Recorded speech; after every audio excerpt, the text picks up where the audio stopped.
Welcome to Haunted Hospitality, Southern Stories Told by Spooky Gingers. I'm Robin. And I'm Zoe. We didn't talk about what to say after this. No! So I guess a brief introduction of, I know you said you're Robin and I said I'm Zoe, but... Maybe we should talk about what we're doing with this podcast. Yeah, just what this podcast is. Well, basically what we're doing is telling Southern stories in four-ish, different-ish genres-ish. Ish, yes. Yes. So ghost stories, That's true one. crimes. Mm-hmm. Paranormal, because Okay, some paranormal stories aren't ghost stories. So, right. like, if there's a particularly interesting poltergeist, Or... demonic Right. entities. Or Bigfoot. Oh, we're doing Bigfoot. I think we should do Bigfoot, too. Okay. Maybe we'll do Bigfoot someday. If there's... Is the Bigfoot in the South? I genuinely don't think so. I feel like... there is another creature, though. Oh? The Ultima Haha. The Ultima Haha. Yes. The Ultima Haha is a kind of, think Loch Ness Monster, but in a river in South Georgia, which is actually very near where our story today is taking place. Well, then, you better do that one, because I don't know how to spell that, so you can do it. I'll do the Ultima Haha. Also, real quick, there is another genre we forgot. Unsolved mysteries. Yes. Because okay. sometimes you're like, is this paranormal? Is this true crime? Is it science? We don't know.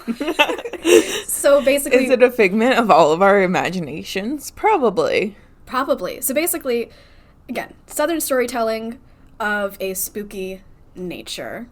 So Southern to us means... Let me see if I can pull up my map. She's very official. She created this map, guys, because we found two maps of the South, and we both disagreed with both of them. Oh my god. And then we kind of had to haggle with each other over what states are Southern and what states are not. So she can't find... It's taking her a bit to find the map right now. So I'm going to tell you the states that are in there because I remember a lot of them. You do? Okay, cool. We're talking Texas. We're talking Louisiana. We're talking Tennessee. We're talking Mississippi. We're talking Alabama, Georgia, Florida. All of Florida. That was part of a contention. South Carolina. That's where we are. North Carolina. And Virginia. Okay. And did I miss any, Zoe? I don't know. I wasn't listening to you. Can I see the map? Virginia, Kentucky, North Carolina, South Carolina, Tennessee, Georgia, Florida, Alabama, Mississippi, Arkansas, Louisiana, Texas. Wait, we have Arkansas and Kentucky? Yes, we have Arkansas and Kentucky. I was not aware of that. Okay, we're expanding our searches. Kentucky's very southern. Like Kentucky Fried Chicken. Okay. Listen, I'm not disputing it. I was not We'll talk about aware that of it. later. Okay, fine. I mean, I showed you the map. Congratulations, Arkansas and Kentucky. You're newly inducted into the South. Okay. But we did say no Oklahoma. No, Oklahoma. Sorry, Oklahomans. Oklahomans? Homians. Homians? Oklahomosapiens. Oklahomosexuals. Yes. So a brief thing about... I just kind of want to take you through a bit of the afternoon, or actually it was kind of like a whole day. So recently Zoe and I spent the whole day with each other on accident. As in it wasn't planned for that. But anyway... We were driving. All of these conversations happen in cars, but at different times. So we were driving. There was at one point where the conversation did happen while your head was on my lap. I genuinely don't... On my couch, right over there. I remember that. I don't remember talking about a podcast. Well, we were talking about spoopy things. Okay, fine. There were 3 moments of conversation. Two happened in cars at different times. One happened where I had my head on a pillow on Zoe's lap on a couch with YouTube playing. So the first moment, Zoe was driving me because my car broke down. Yes. And we were talking about podcasts we liked. And I was talking about a paranormal podcast I like. Go ahead, drop the name. Real Life Ghost Stories. It's great. They're like Irish and English accents, and it's just fantastic. And Zoe was talking about a podcast she liked. And That's Why We Drink, which is just the funniest podcast out there until now. And anyway, there was some overlap because both of them involve spooky things, sometimes ghost. Mine was purely ghost stories. Yours was kind of ghost stories or true crime. Paranormal or true crime. They cover aliens too. Yeah, okay. And so we were kind of like, okay, we both like it. And then I think in that conversation, you had said, I really want to start a podcast. I don't know what about, though. And then I said, I want to start a podcast, but I know what it's about. And it was a completely different subject than what we're doing right now. Completely, 100%. So just know that was just like a thread we did not take. A little bit later, I have my head on Zoe's lap because I am tired, and later she makes me coffee. And we are talking about true crime paranormal mysteries and kind of like, well, the one we were talking about specifically was the Elisa Cecil Lamb. Yeah, Cecil Hotel, Elisa Lamb. And we were just having a really nice discussion, and we were both obviously very interested, and one could argue knowledgeable, one could argue not knowledgeable at all about it. I did Google how to play the elevator game and try to explain it to you very confusedly. You weren't being confusing, the instructions were being confusing. To be fair, the game is pretty confusing. Yeah, it's a lot of numbers, and when she told me those, everything flew out of my head, and I'm like, okay, an elevator, I've got that point. Yeah, so later in the day, because now we're at evening time, people. Yes. Zoe and I passed a Whataburger, which does not exist in the South, I guess, except for this one point in South Carolina, I think. Right. And at that point, and I don't know why, Zoe said, you know what we could do? And I was like, what can we do? And then she was like, I'm pointing to her, and she's not getting the cue. I see, okay. I know I can picture the scene where we pass it. I think my first suggestion was to do a podcast because we both had been talking about spooky shit that day. And I was like, oh, we should do a podcast about spooky shit, but to stand out from the crowd because there's so many spooky shit podcasts, as I am now solely calling it. We should have just titled our podcast that. Spooky shit? Yeah. Of the South. Of the South. Wait, spoiler, sorry. But, so I was like, oh, well, we live in South Carolina. Robin and I met in South Carolina. So we know South Carolina a lot. We've been to Charleston together. We grew up in Columbia. I was like, oh, we can just do a podcast about spooky shit in South Carolina. Drinking game for this podcast. How many times do we say the word South Carolina? And then I kind of countered that with, what if we do the South? Because I was feeling if we just did a South Carolina thing, I mean, I think it's kind of nice to have a niche podcast, but it's very niche to the point that I think that, like, maybe we get the most traction on, like, tourism websites. Right. Versus if we do the South, then there's a lot more to cover. There's a lot more different conversations we could be having. Right. And so, yeah, we wanted to do this because, like Zoe was saying, we know the South very well. I've lived here my entire life, and by here I mean the South in general, because I have been ping-ponging across the Southeast my entire life. But Zoe... Yeah, so I'm a military brat, but my parents separated when I was 4, so I've been living in South Carolina since I was 4. Before that, probably the longest area I lived in was Missouri, but I was born in North Carolina, so I don't claim my Southern heritage. I don't call myself a Southerner because my family's from Massachusetts. My grandparents have been down here for a while. My mom's been down here for a while. I've been down here for a while. It's gotten to the point where my grandparents will use a BB gun to shoot the squirrels out of their trees. So I think there's nothing more Southern than that. And so they've really come into the culture. However, I still refuse to say y'all. And I do not consider myself a Southerner, though I do acknowledge that I've spent most of my life in the South. I find it so interesting, because I guess I don't have that kind of experience where you've been here for most of the time you can remember, but your family isn't, because my family, it's just all Georgia on my mind. Right. So, yeah, I don't know. Because my first question for you, I was going to ask, when did you consider yourself Southern? And Zoe just ruined that intro. Yeah, but my mom was a military brat too growing up, and so she was born in Texas, but That's Southern according to our map. But she grew up mostly in Washington. However, in the 12 years of K through 12, or 13, whatever, she moved like 12 times. So she was all along the coast because her stepfather was in the Coast Guard. But she moved to Massachusetts where all of her family is. And she met my father where all of his family is in Massachusetts. They got married in Massachusetts. My brother was born in Massachusetts. Second drinking game. How many times can we say Massachusetts? And, but then my father joined the Marines. And so we ping-ponged across the United States. And ooh, a bigger court? Table? Yeah. Table? I'm a better ping-ponger than you. I'm a better ping-ponger across the United States. Though we didn't go any further west than St. Louis. South Louis? Is South what you were Louis. Gonna say? Yes, I was going to say South Louis. Oh, wait, I have been Isn't to it Kansas St. Louis? City. No, you're thinking of Louisville. No, it's St. It's St. Louis. Okay. But yeah. Comment below. This doesn't have comments. Send us an email. Oh yeah, so we said the name of our pod? Yes, we did at the very beginning.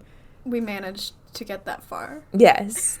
So after all that, we did decide that we are going to meet. This was about 2 weeks ago. Yeah, this kind of moved really fast. Yeah. Yeah, but I'm happy it did because otherwise it was I'm used to saying I'm going to do a project and then not doing it, and then Zoe was like, we're doing this. And I was really happy about that, you know? Yeah, it's the only thing I've been able to think of for like the last 2 weeks. I've been sitting here and being like, but I want to record now. I want to record now. So it's exciting. Like literally, like my entire weekend, I've been going through the motions, being like, okay, I have to do this. And then I'm like, but tomorrow, today, we can record.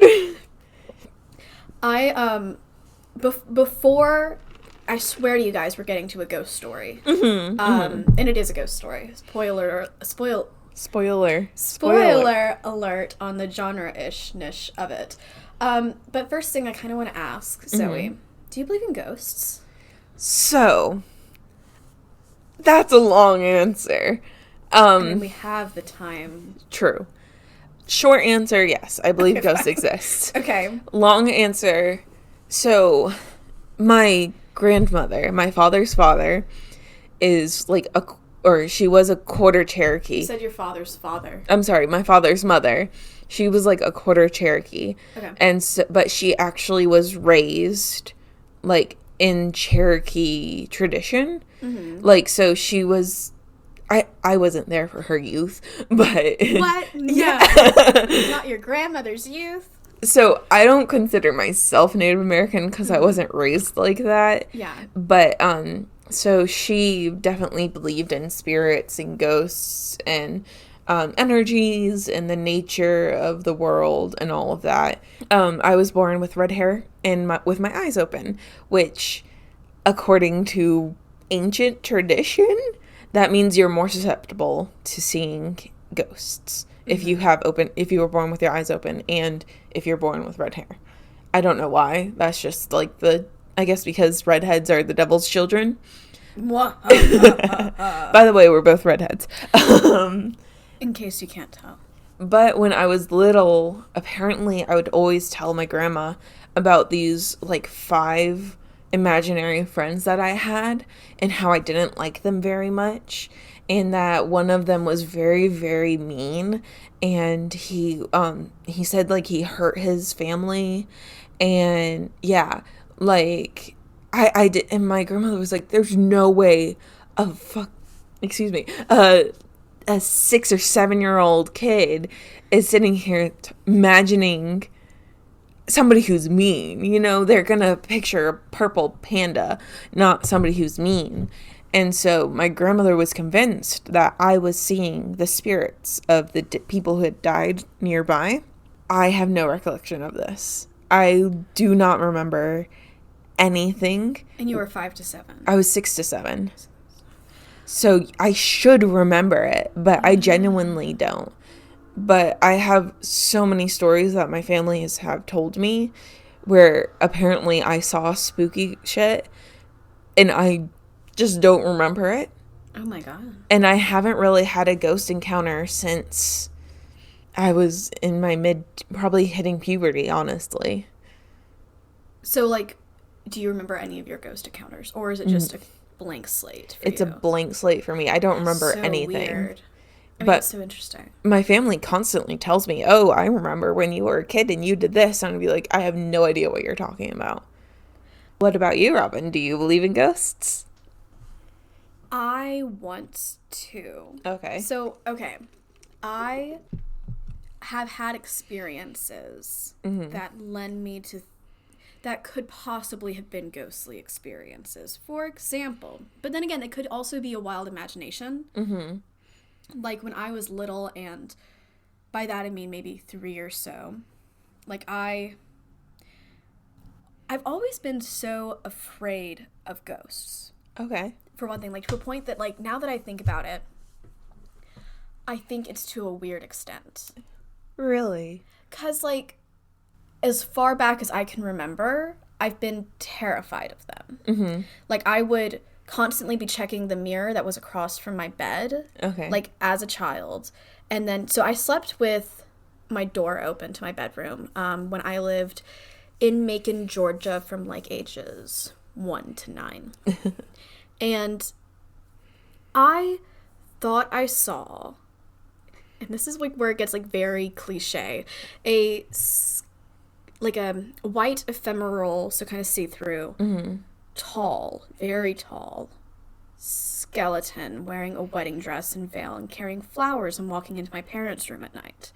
And the thing is, the reason Did you watch Corpse Bride recently before you saw that? is that one of those 3D Tim Burton yeah, movies? yeah.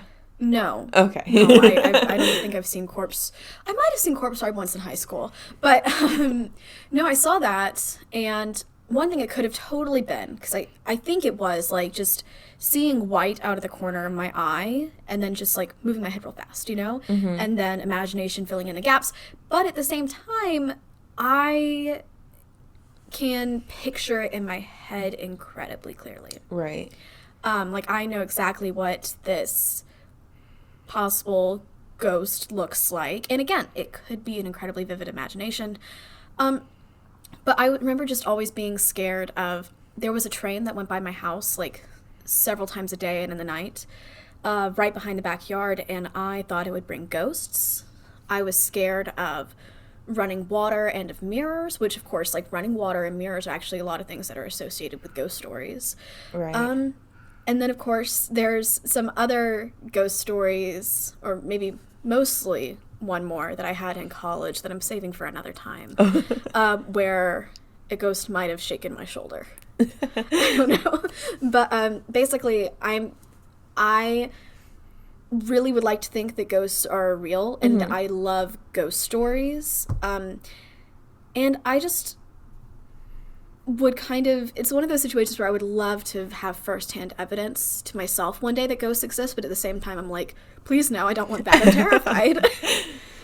So, there's many people, like, what is your thought of what a ghost is? Because to me, a ghost is just memories. I don't think there's a soul bound to, I mean, some of the stronger ghosts could be a soul bound to this realm of existence, but I feel like most ghosts that aren't harmful in any way are memories. So it's like somebody reliving something they did a lot in their life, or a traumatic experience in their life. So it's just it was just such something ingrained to the world that we happen to see it years later, even though that person's long gone. So you don't think of ghosts as something that can interact with you? I think malicious ones can, but honestly, I've heard a lot of things like, are those ghosts or are those demons? Oh God, it terrifies me. I think that's a really interesting way to put it. So I've really, for the most part, only thought of ghosts in terms of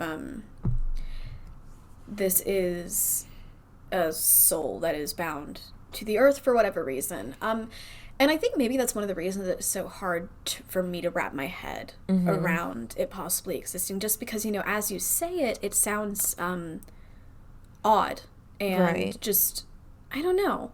But I really like that kind of thought about memories. And this kind of like brings me into another discussion. Like, some of the research I did for this episode has to do with like the Gullah Geechee people. And because I read a bit about like what they kind of view as ghosts, and so they call them haints. And I think like I read that it's like they consider people to be made of like a body, a spirit, and a soul, and that it's not, ghosts aren't souls, or the haints aren't souls, they're the spirits. I like that, yeah. Yeah, and so like I think, and again, I don't know a lot about this, so I'm saying this is my interpretation of what I read, or but I think it means like maybe spirits maybe are less individual and more like it's easier to be like this is a good one versus a bad one, because like if you have a good spirit versus a bad spirit like within you, it's not so much about your personal soul, I think. Yeah, no, that makes sense, because I mean I have heard stories of ghosts noticing people. Like there's a story of a priest or pastor or whatever they're called, he's walking through the church pews, and that fits with what my idea of the memory, because he's always walking. But then some people will claim that he'll like lock eyes with you, like he knows you're there.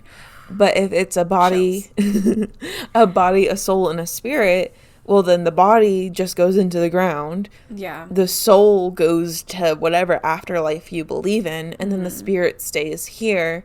And I'm guessing if you're a strong enough spirit, maybe if you have issues to resolve, or maybe you have a job in the afterlife, maybe that's what keeps you there.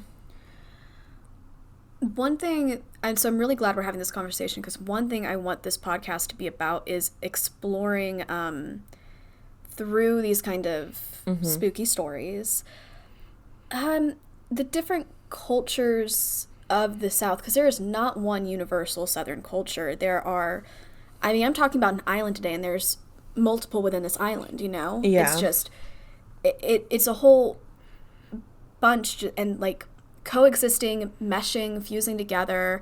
And I think ghost stories and spooky stories are really interesting ways to see how these cultures really do see things differently, but also like combine with like oral tradition of these stories. So I'm excited. Yeah.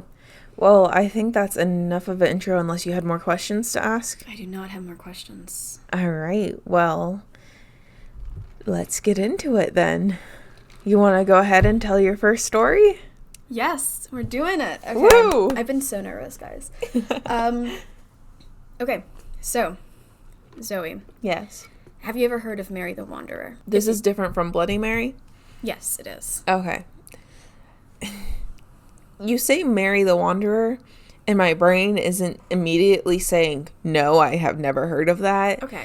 But I'm picturing a woman in a white dress just walking around, so that might come into play in a bit.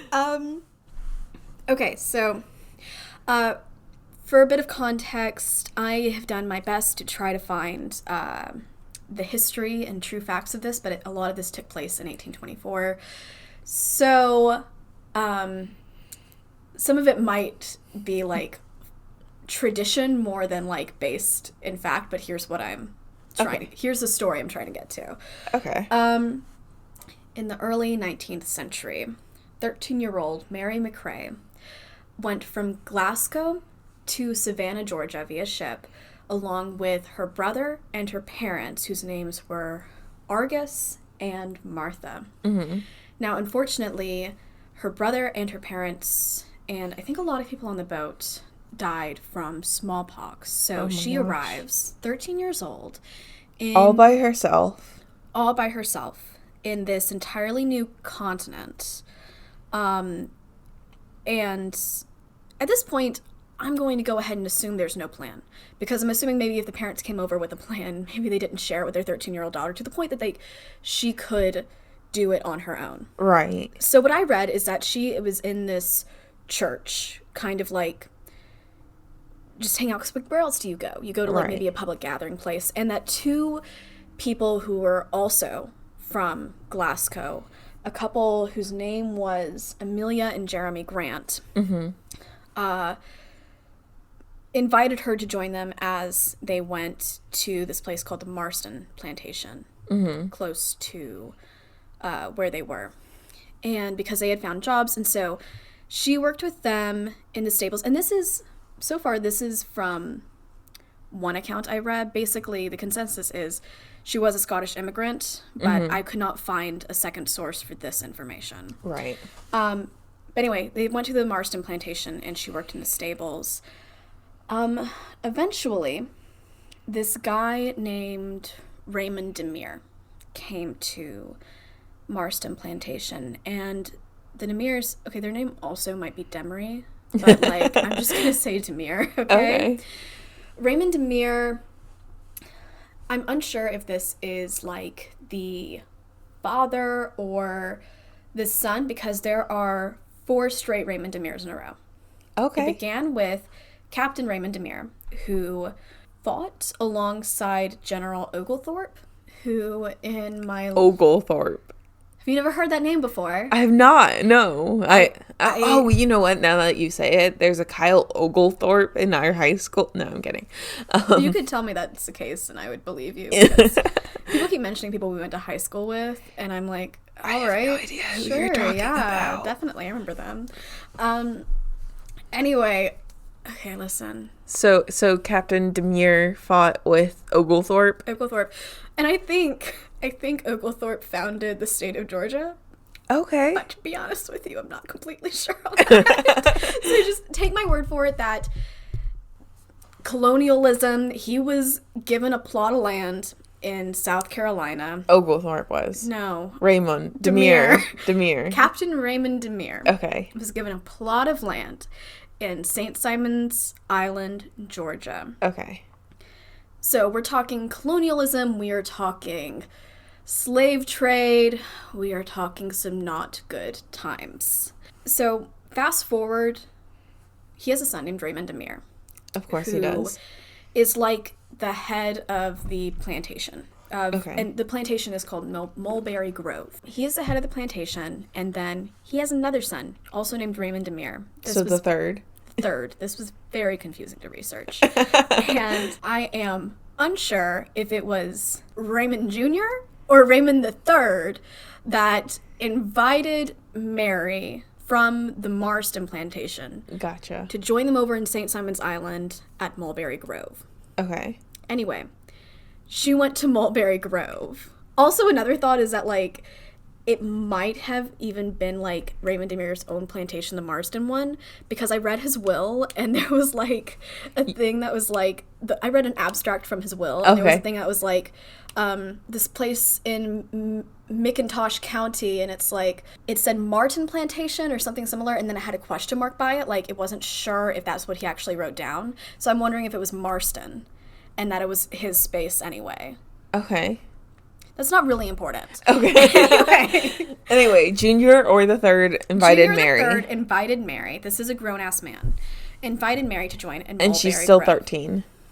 You know, she might be a bit older at this point. Okay. It's really hard to tell. Okay. Specific dates. Maybe just assume, just because time happens and it's, like, hard to travel, maybe she's, like, 15 at this point. I really don't know. Okay. So she joins at Mulberry Grove, and it's kind of unclear what she does there because... words I have found were that she was a servant for them. I've also heard that she was a ward for them. Okay. Because she does come in as an orphan. And another word was adopted. Okay. Now, my take from this is that maybe she was something between, like, working for them and... Because I don't think it was adopted to the sense of, like, she is part of their family now. You know? Raymond Demere III had a son. Actually, he had 4 sons. And they were called Raymond, and Raymond. They were called Raymond. One of them, I think, was Joseph. Another one was, and anyway, it doesn't matter. So Raymond the Fourth. what we know, okay, actually there was a Raymond the Fourth, and it's so confusing because like even on the webpage where I found his name, it like the headline was Raymond the Third, and I'm like, no, it's Raymond the Fourth. Anyway, we know that Mary falls in love. Oh no.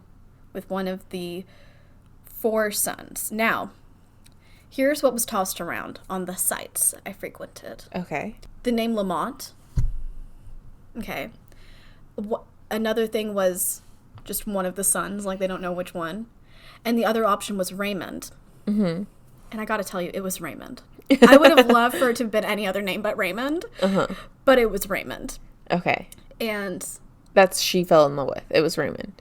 Yes. And the thing is, I did a little bit of digging to find that out, but I'm not going to tell you why I know that because it comes up later. Okay. So she fell in love with Raymond the Fourth or Raymond the Third? Okay. She fell in love with Raymond the Fourth. Okay. Who was the son of Raymond the Third. Who was the son of Raymond the Second. Who was the son of Captain Raymond. Yes. Okay. She fell in love with him, and one source I read said that it was a bit of a weird thing between the father and the son, because it's like maybe Raymond III liked her too, which is weird because at this point she's like a teenager. Yeah, but in the 1800s, there's 40-year-olds marrying 12-year-olds. Really? Yeah, in the rich areas, yeah. Well, this would count as the rich area. The idea from like one of these sources is that. And this kind of screams of, like, just a lot of awkwardness for her and a lot of weird power dynamics. I mean, to be honest, I think falling in love with any of the Demirs screams of a weird power dynamic. I mean, these people own slaves, and she's, like, working for them, but also kind of with them. It's a kind of a weird situation. Right. And never was the word indentured servitude used, right? I mean, I didn't see it. That doesn't mean that's not what was going on. Okay. But I really don't know. I found a lot of information on the Demirs. I found very little information on Mary. Unfortunately. Okay. But so one of the sources I saw said that Mary, she missed working in the stables. She loves horses. Raymond III saw an inn and was like an inn to her, not like a hotel.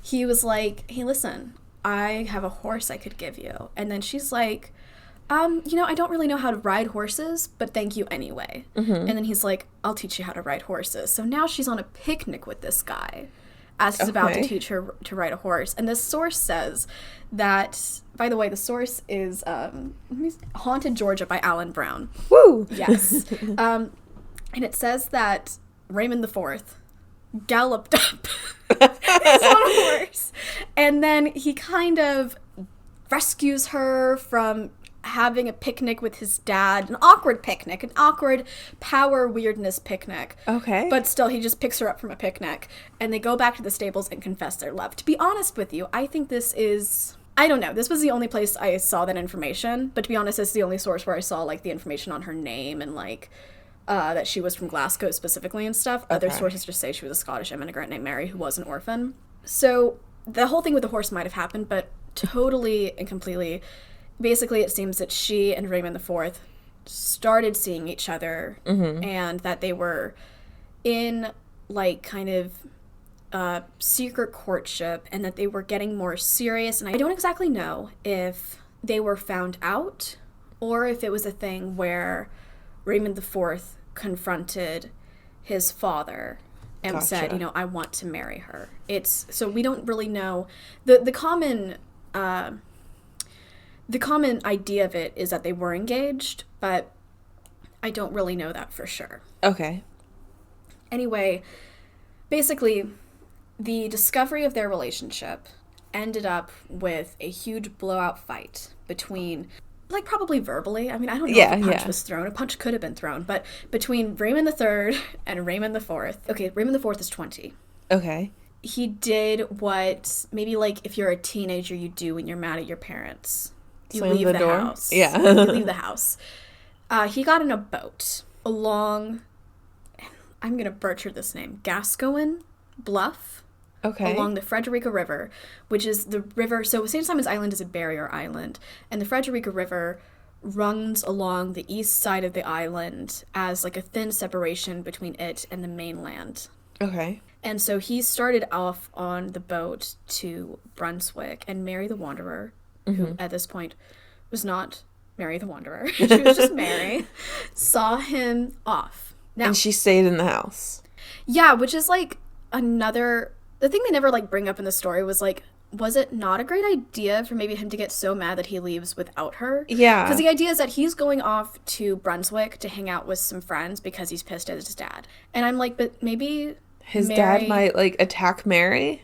yeah, especially if like you're to believe that like maybe there was something going on between that Raymond III wanted something to be going on between Right. him and Mary. Probably not the greatest idea. This guy goes to Brunswick, and it's fine out at this point, though it is like some weird cloud cover. And now I'm about to read to you a newspaper account from September 21st, 1824, in the Darien Gazette, Okay. describing the previous week when this all went down. Okay. Last Tuesday afternoon, the weather was uncommonly dark and gloomy, the wind from the northeast with frequent showers. At 8 p.m., the wind increased to a violent gale. At 9 p.m. to a hurricane, accompanied with noise resembling a heavy surf upon the beach or breakers upon a reef. I thought that was a great line. I mean, oh my goodness. This lasted until about 11 or 12 at night, when a pause of about half an hour, almost to a calm, ensued. At 1:30 a.m., the wind shifted to the southeast and blew a hurricane of redoubled violence, accompanied by tremendous gusts and a noise like that at the Falls of Niagara. This lasted in all its fury with heavy rain until about 4 a.m., when it gradually subsided, and at daylight the weather was mild and pleasant. But who shall describe the wreck and ruin that presented itself to our view when day appeared? Houses, chimneys, trees, and fences prostrate, some unroofed, some tottering, and nearly all without windows. 2 vessels, the schooner Thorn and sloop, upon the wharves. Fortunately, no lives were lost in the city, but as the tide was 6 feet above the high water mark, it is to be feared the most dreadful consequences have befallen our surrounding neighbors. Why isn't news written like that anymore? I really don't know, but I really, That's just beautiful. rhyme? I know, right? the reference to the Falls of Niagara, which is so interesting because, like, that's on a completely different opposite end of the coast. Yeah. I mean, okay, I don't think the Falls of Niagara are actually in the coast, but you know what I mean? Yeah, like, on the east. So that was from Darien, which is a city a little bit more inland and a little bit more to the north of St. Simon's Island. And so they experienced it like this, but St. Simon's Island unfortunately got the brunt of the hurricane, and it was Right, because it's barrier island. barrier island. It just would have slammed right into it. Ooh. Yeah, and the damage was intense. This was not your average hurricane. This was, because there was a bad hurricane in 1804 as well, but this one just really took the cake. Mm-hmm. And during the eye of this hurricane, Mary went looking for Raymond IV. Oh. She walked from the Mulberry Grove plantation along a certain dirt path to Gascoigne Bluff. So she is now on the east end of the island, where the Frederica River was, and she is looking for his boat. Oh. And eventually, so the story says, she sees the wrecked remains in the water. And I forgot to put a content warning into this. Content warning, suicide, possibly. And the thought is either she realized he was dead and she went into the water to drown herself on purpose out of grief, or she went into the water to look for him and hope to save him. I personally think that she went to the water to look for him and to save him. And because the thing is, okay, so she started out at the eye of the hurricane, and it mentions the eye of the hurricane. It mentions like a brief calm for maybe like an hour or something, and then it gets a lot worse. Right. And so I think she went out during the calm thinking that the storm was over, and then kind of got caught when the storm came back. And basically, she did die. Okay. Looking And for did him. the 4th die as well? Raymond IV died. Okay. And I'm going to take a brief moment out of the story to bring up something that the traditional Mary the Wanderer tale doesn't include.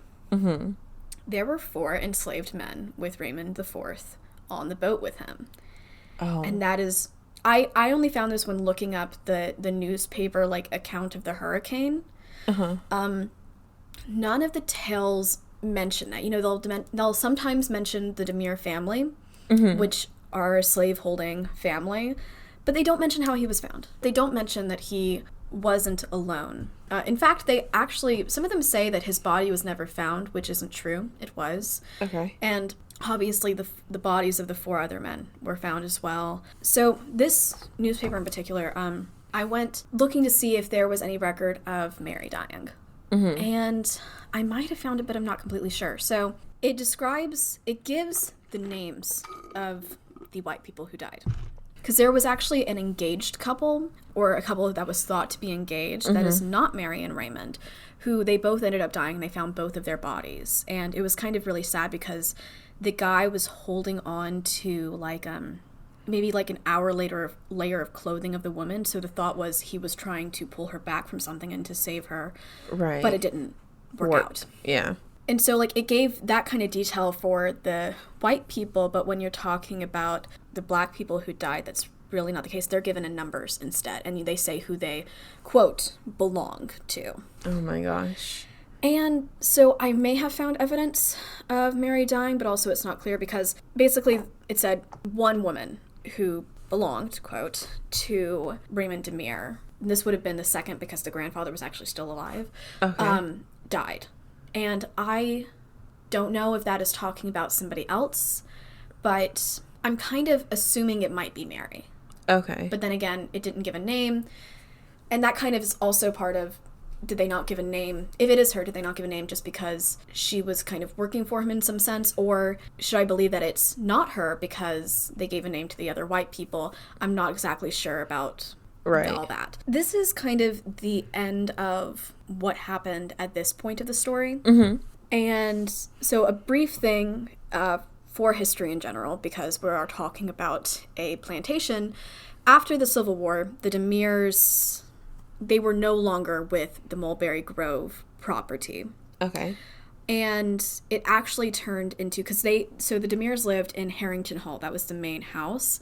And the area around Harrington Hall, after they all left, it ended up becoming actually a black community. Okay. And so I kind of wanted to add that in there because it's like, I don't know. I read that and I was happy that something else happened with the land. Right. It wasn't just given to another rich white person. Yes. It was given to, well, I don't know if or it was taken. Given, I really don't know how that was all decided. Okay. But I'm happy that it became a black community. I mentioned that she walked along this dirt path from Mulberry Grove to Gascoigne Bluff. That path was known and is still known as Mary Wan Road. Because she's known as Mary the Wanderer. But by the Geechee people at St. Simon's Island, she is known by 2 names, Mary de Wanda and Mary Wan. And so it became Mary Wan Road, this path that she would walk, because sometimes she is seen walking along the road. Okay. Now, Zoe, you had mentioned a woman in a white dress walking around.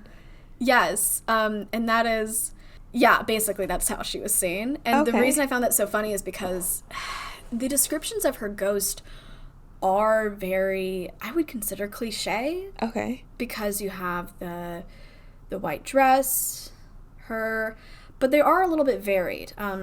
One thing I kind of want to bring up before I get to the actual official sightings of her, which there are a few, is the fact that between 1824 and when the sightings really pick up in the 1940s, there's a lot of development on St. Simon's Island. So if you go there now, and I've visited several times, it is an area with, for one, a lot of large houses, some smaller houses.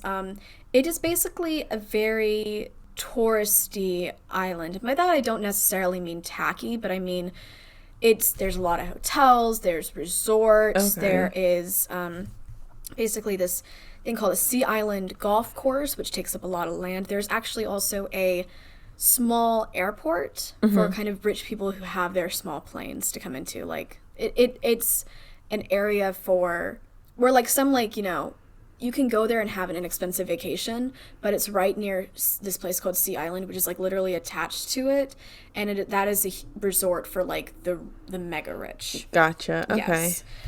Yes. So basically, it's not this kind of really. It's still this very lush ecosystem with these like sprawling live oaks, but the geography of the island has changed because of this. Okay. And part of that includes, so the Sea Island Golf Course actually took up a lot of Mary Wan Road, so a lot of it's not there anymore. Okay. It's only this small kind of, I think, 560-foot stretch now. And that kind of brings us to our sightings. Okay. So the first is, it is in the 1940s. Mm-hmm. John Simons or Simmons, Symons.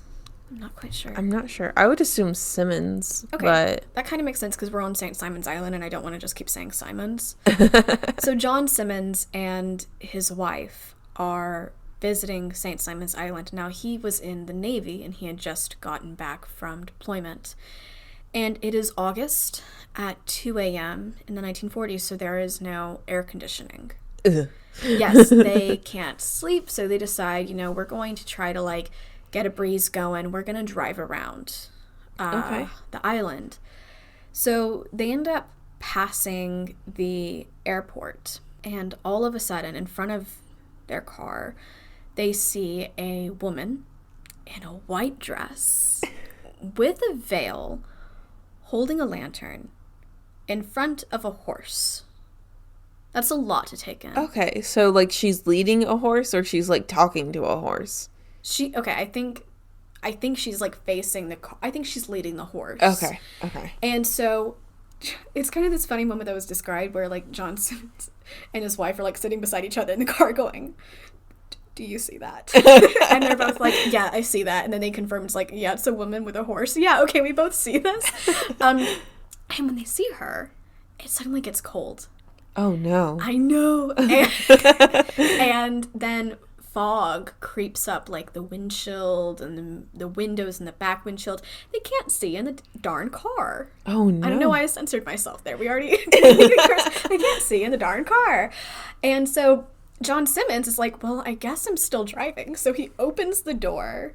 I'm sorry. To get out? No. Oh, okay. He opens the door so he can see, because he can't see because of the fog. So he's currently driving, sticking his head out like a golden retriever? That's kind of how I think of what's going on. It's not like, because like it's not he rolled down the window. It's like he stuck his head out. Yeah, I guess this is the 1940s. It's not a modern car. I mean, you can still roll down windows in 1940s. Yeah, cars. but like, I'm not saying he made the best choice by opening the door. But he probably didn't have like a seatbelt and people. Well, no. How do you even position yourself like that because there's no automatics. It's a gear shift. How can you press down? I have no idea. I'm very short, and I can't picture. John Simmons from the Navy wasn't as short as you and I are. But it's just like I can't picture being able to lean enough to stick your head out the car door and still be able to have both your feet on the pedals. And you don't drive with both your feet on the pedals. It's not an automatic.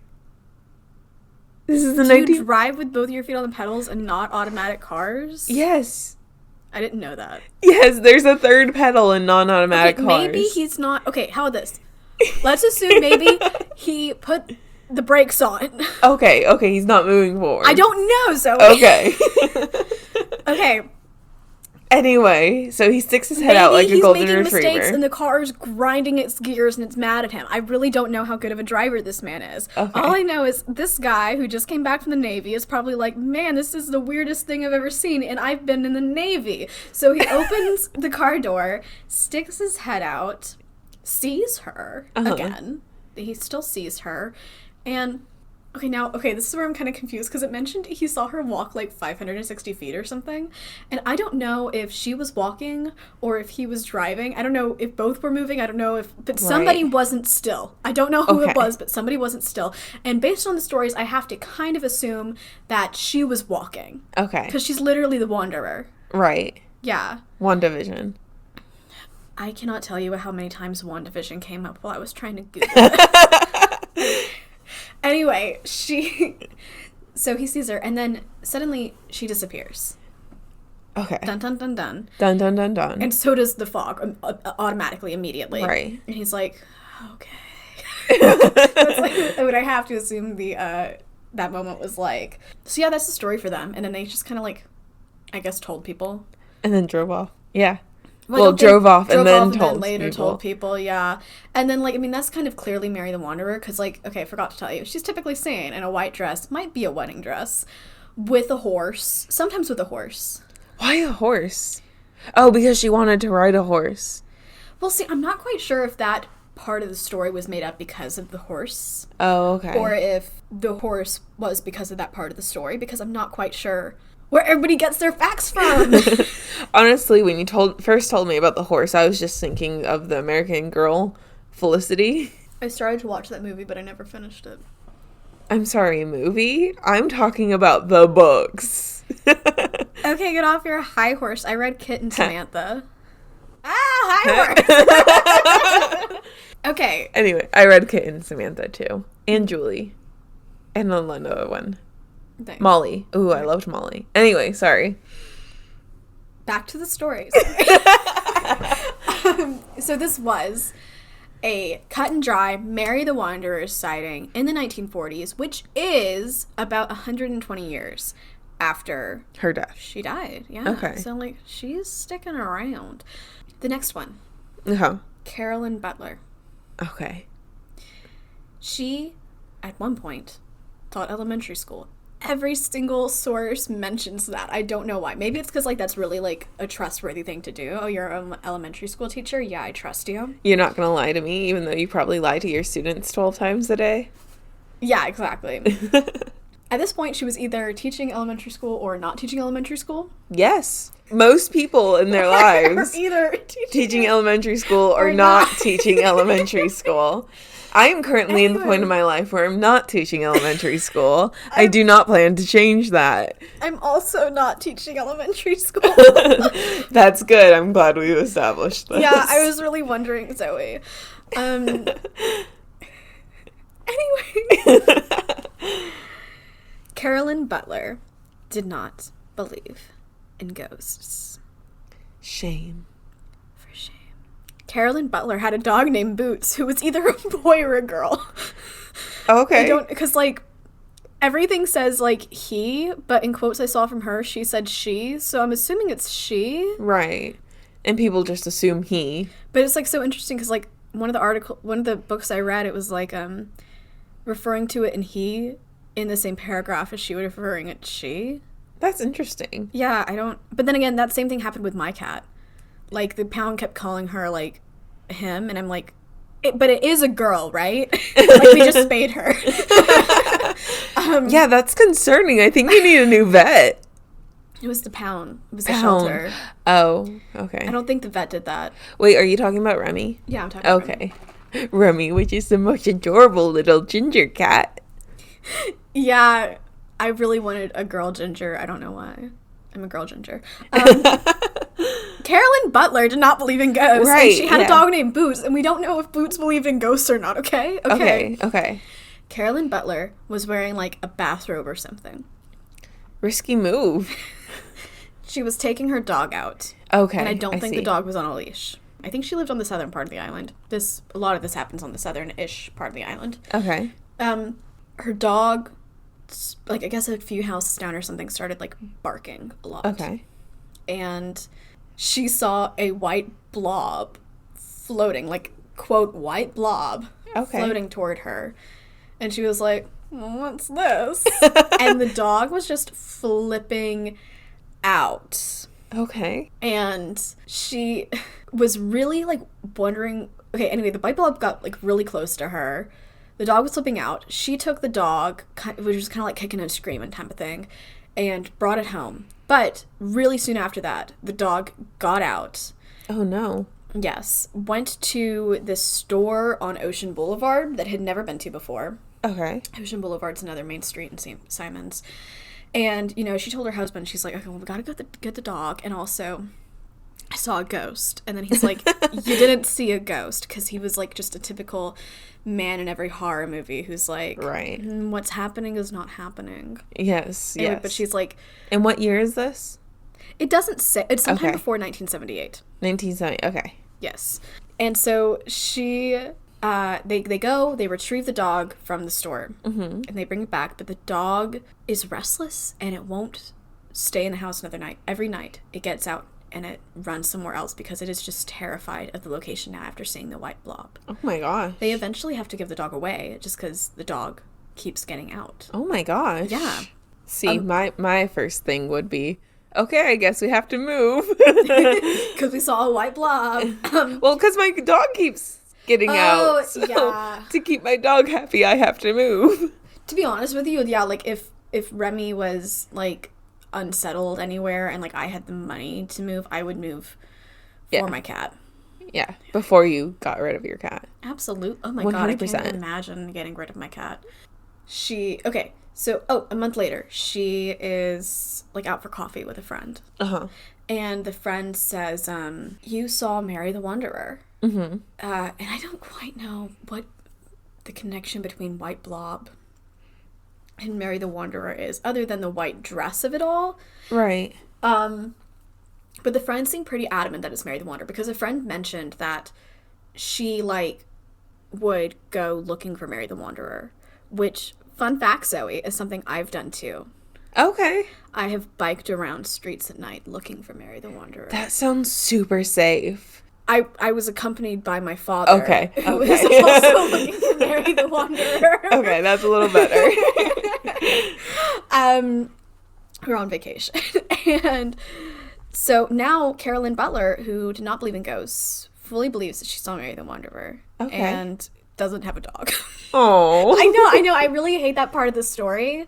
I wish things would have worked out for Boots. Now, another thing that came up. Mm-hmm.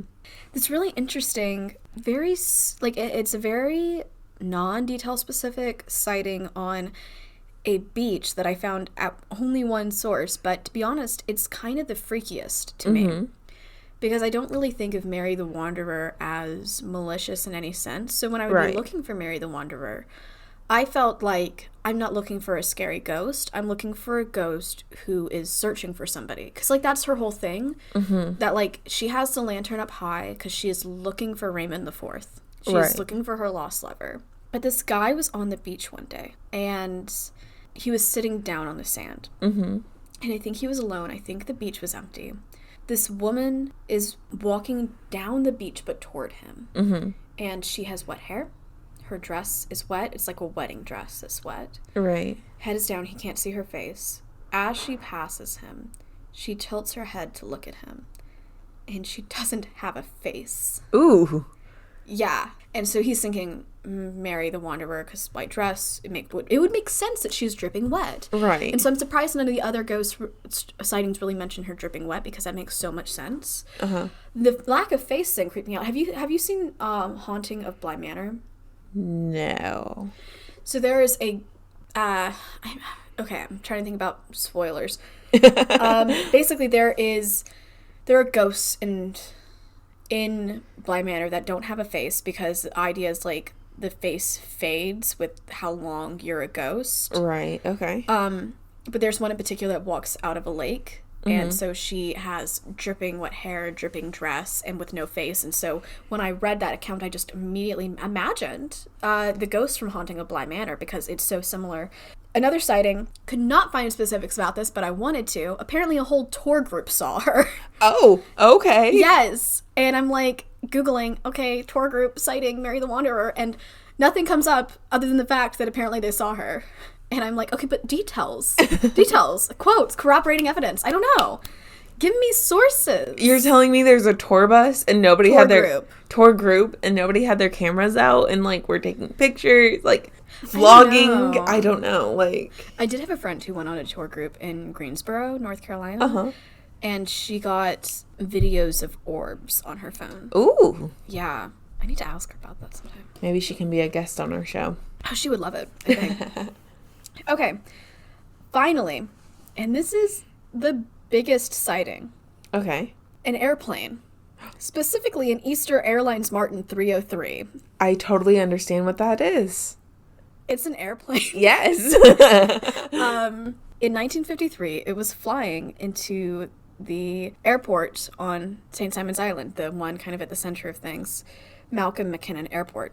Okay. Remember, this was like, it's kind of like in the center of all this, actually, because Don Simmons and his wife were passing by the airport. Mm-hmm. And it's kind of near / it's where Mulberry Grove, at least part of it, had been. And so this co-pilot, they're in communications with the people on the ground who can look out and see what's going on. And because they're trying to land a plane.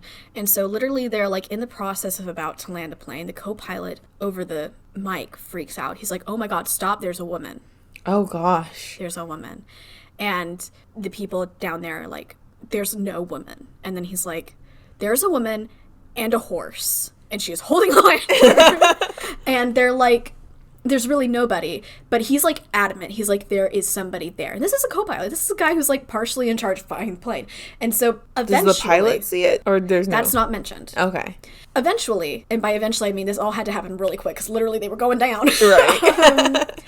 The people at the station, they said, okay, don't land here. We're diverting you. We're changing your end location. And I don't know if that meant they saw her too. Okay. Or if it meant, listen, if the co-pilot's saying somebody's there, we're not going to risk it and we're going to switch it. Don't risk it for the brisket. So they ended up... What? I said don't risk it for the brisket. I would risk a lot of things for brisket. They ended up changing the flight to Jacksonville. Like, which is a good deal away. I mean, it's... Jacksonville, Florida or Jacksonville, North Carolina? Jacksonville, Florida. I don't know what Jacksonville, North Carolina is. Well, I was born there, so... Oh, shoot. I'm sorry. That's the one I think of every time somebody says Jacksonville. Okay. I'd never heard of that before. It's Camp Lejeune. Oh, okay. Cool. You haven't heard of that either. I think you might have mentioned it at some point. Okay. Anyway, that was the biggest sighting because it was enough that it changed the direction of this flight, you know? Still, that's a good distance to divert a plane. Well, I don't know what the airstreams or the air traffic looked like. And also, I mean, like, okay, if you're talking about Jacksonville to St. Simon's, airplane time, it's very little. Yeah. But, like, I'd be a little PO'd if I expected to get off a plane in Georgia and I'm in Florida. Would you rather hit a woman? Yes. Oh, my goodness. I'm kidding. For legal reasons, I am joking. Okay, real quick, remember how I teased that I knew it was Raymond IV, but couldn't exactly tell you why yet? Yes. Okay, I found his grave. Wow. I found his tombstone. He was buried along with 7 others in the Demir family in this family plot. And I knew it was him because his death date was September 14th, 1824, which is the day of the hurricane. And because of, the newspaper that said he was found in a boat, and that all that kind of lined up, especially since it was already talking about the Demir family. I was reading through all this information, and I was thinking, well, why? Okay, so obviously they had seen Mary the Wanderer enough to be able to recognize her, to know who she was 120 years later. This woman who was looking for her lost love. But at the same time, I was thinking, why is she showing up so concretely around the 1940s at this specific point? Now, one thing I read said that it is known that her love was buried underneath the runway. And so I looked into it trying to find information, and it turns out that is the truth, but I don't think it's why she started showing up so concretely right then. Okay. So Raymond was buried underneath the airport before the airport was built. But in 1943, his grave was still there. His tombstone was still there before 1943. But at 1943, they had to expand the airport even more. So another Demir, whose name might have been Raymond, I can't remember, gave the go-ahead for them to move the 8 tombstones to a plot in Christchurch Cemetery in a different place in the island. So I think, because Mary's whole thing is she's looking for her lost love, I think maybe she showed it more concretely at around that time in the 1940s into the 1950s because they moved the marker for his grave. They paved over it. He's still there, But they just moved it. But they moved it. And so maybe she's still looking for him, you know? Yeah. And the story ends on a kind of an interesting note. One thing to know about Mary is that she is now, like, really the most famous ghost of St. Simon's Island. She is used a lot for promotional materials. Like, any basically St. Simon's website, Glenn County website, is going to mention Mary the Wanderer.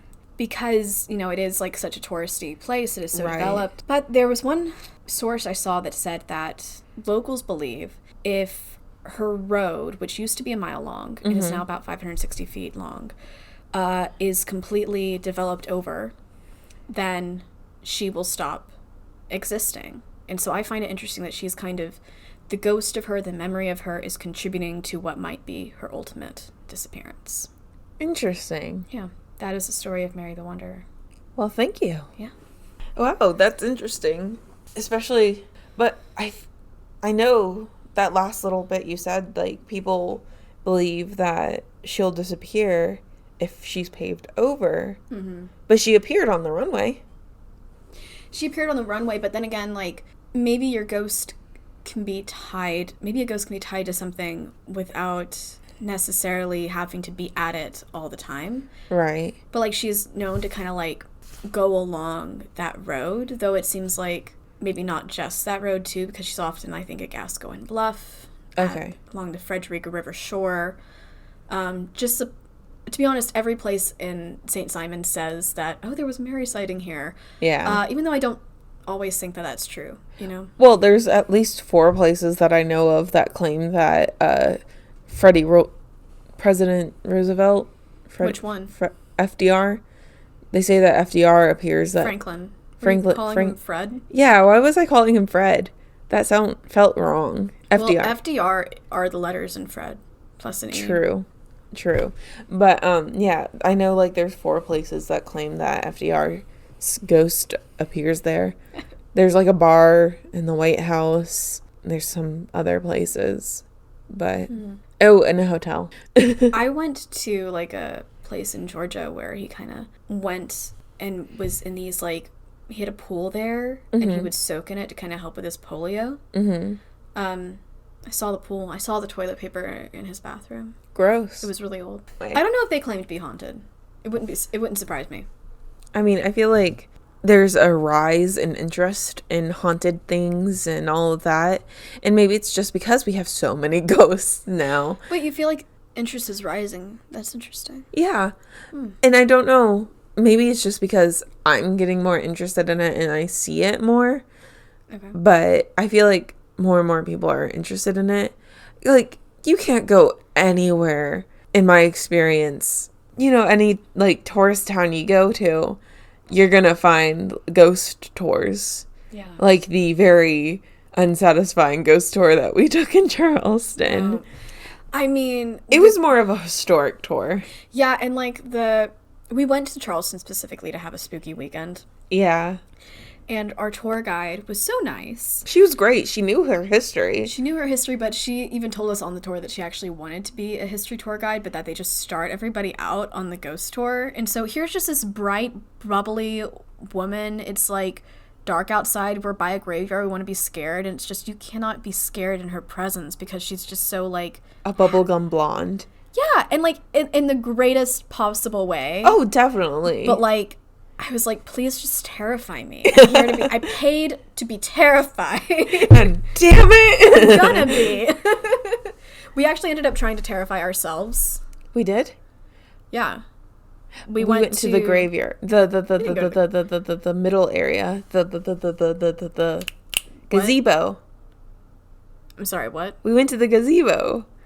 I remember going to the harbor where they said pirate ghosts were. Yeah. It's not a gazebo. There's a gazebo in the little battleground area. We didn't go to the gazebo, though. But we went to the battleground area, and that's defined by the gazebo for me. With the cannons.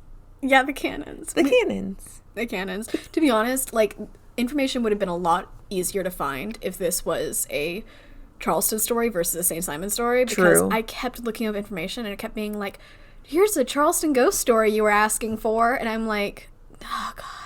Because I thought this was touristy enough that I would get a lot of information, and there ended up being some sources, but man, I just wanted like I wanted somebody to have gone and like found the facts, and now I have to go be the person to try to find the facts. Right. Yeah.